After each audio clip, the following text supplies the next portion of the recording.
when I was growing up, you often didn't talk about your past. Why was that? Well, first of all, it was very complicated.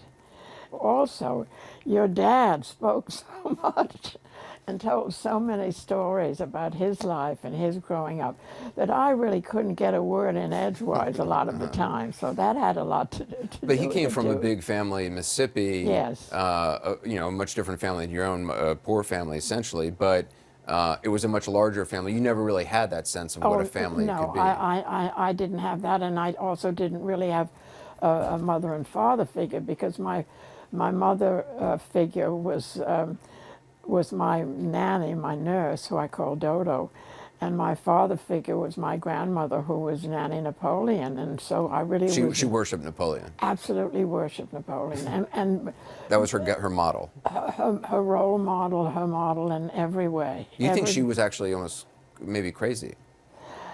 I loved her so much, but I do think I do think she was, in many ways, sometimes deranged. You know.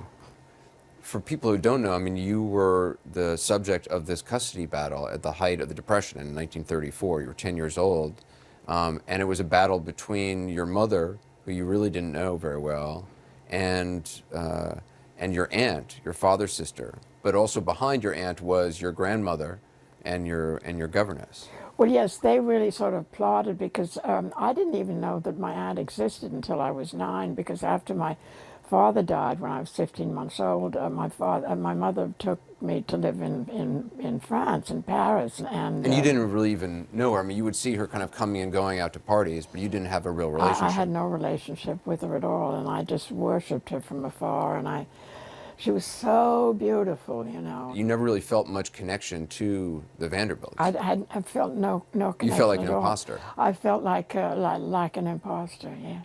And absolutely. have for much of your life. And still do, really. Really?